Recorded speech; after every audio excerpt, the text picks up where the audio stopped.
आप सभी को जय मसीह की द बाइबल पोर्शन में आपका स्वागत है।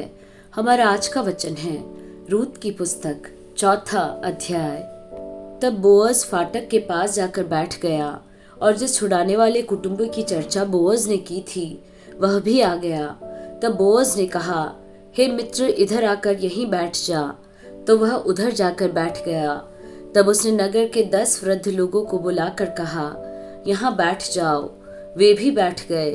तब वह उस छुड़ाने वाले कुटुंबी से कहने लगा, नाओमी जो मोआब देश से लौट आई है, वह हमारे भाई एलीमेलेक की एक टुकड़ा भूमि बेचना चाहती है। इसलिए मैंने सोचा कि यह बात तुझको जताकर कहूँगा कि तू उसको इन बैठे हुओं के सामने और मेरे लोगों के इन वृद्ध लोगों के सामने मोल ले। यदि तू उसको छुड़ाना चाहे तो छुड़ा, और यदि तू छुड़ाना न चाहे तो मुझे ऐसा ही बता दे कि मैं समझ लूं, क्योंकि तुझे छोड़ उसकी छुड़ाने का अधिकार और किसी को नहीं है, और तेरे बाद मैं हूँ। उसने कहा, मैं उसे छुड़ाऊंगा। फिर बोअज ने कहा, जब तू उस भूमि को नओमी के हाथ से मोल ले, तब तुझे उसे रूत मोआबिन के हाथ से भी, जो मरे हुए की स्त्री है, इस विचार से मोल लेना पड़ेगा कि मरे हुए का नाम उसके भाग में स्थिर कर दे। उस छुड़ाने वाले कुटुंबी ने कहा, मैं उसको छुड़ा नहीं सकता, ऐसा न हो कि मेरा निज भाग बिगड़ जाए। इसलिए मेरा छुड़ाने का अधिकार तू ले ले, क्योंकि मैं उसे छुड़ा नहीं सकता। पुराने समय में इस्राएल में छुड़ाने और बदलने के विषय में सब पक्का करने के लिए यह प्रथा थी कि मनुष्य अपनी जूती उतार के दूसरे को देता था। इस्राएल में प्रमाणित करना इसी रीति से होता था। इसलिए उस छुड़ाने वाले कुटुंबी ने बोअज से यह कहकर तू उसे मोल ले अपनी जूती उतारी। तब बोअज ने वृद्ध लोगों और सब लोगों से कहा, तुम आज इस बात के साक्षी हो कि जो कुछ एलीमेलेक का और जो कुछ किल्योन और महलोन का था, वह सब मैं नाओमी के हाथ से मोल लेता हूँ। फिर महलोन की स्त्री रूत मोआबिन को भी मैं अपनी पत्नी करने के लिए इस विचार से मोल लेता हूँ कि मरे हुए का नाम उसके निज भाग पर स्थिर करूँ।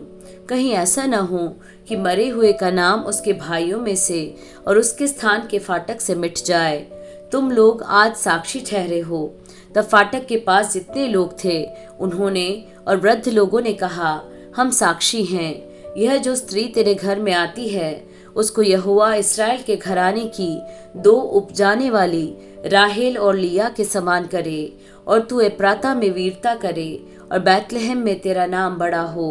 और जो संतान यहोवा इस जवान स्त्री के द्वारा तुझे दे, उसके कारण तेरा घराना पेरेस का सा हो जाए, जो तामार से यहूदा के द्वारा उत्पन्न हुआ। तब बोअज ने रूत से विवाह कर लिया और वह उसकी पत्नी हो गई। और जब वह उसके पास गया, तब यहोवा की दया से उसको गर्भ रहा और उसके एक बेटा उत्पन्न हुआ। तब स्त्रियों ने नाओमी से कहा, यहोवा धन्य है जिसने तुझे आज छुड़ाने वाले कुटुंबी के बिना नहीं छोड़ा। इस्राएल में इसका बड़ा नाम हो, और यह तेरे जी में जी ले आने वाला और तेरा बुढ़ापे में पालने वाला हो, क्योंकि तेरी बहू जो तुझसे प्रेम रखती और 7 बेटों से भी तेरे लिए श्रेष्ठ है, उसी का यह बेटा है। फिर नाओमी उस बच्चे को अपनी गोद में रखकर उसकी धाय का काम करने लगी, और उसकी पड़ोसिनों ने यह कहकर नाओमी के एक बेटा उत्पन्न हुआ है, लड़के का नाम ओबेद रखा। यिशै के पिता और दाऊद का दादा वही हुआ। पेरेस की वंशावली यह है, अर्थात पेरेस से हेस्रोन, और हेस्रोन से राम, और राम से अम्मीनादाब, और अम्मीनादाब से नहशोन, और नहशोन से सलमोन, और सलमोन से बोअज, और बोअज से ओबेद, और ओबेद से यिशै, और यिशै से दाऊद उत्पन्न हुआ।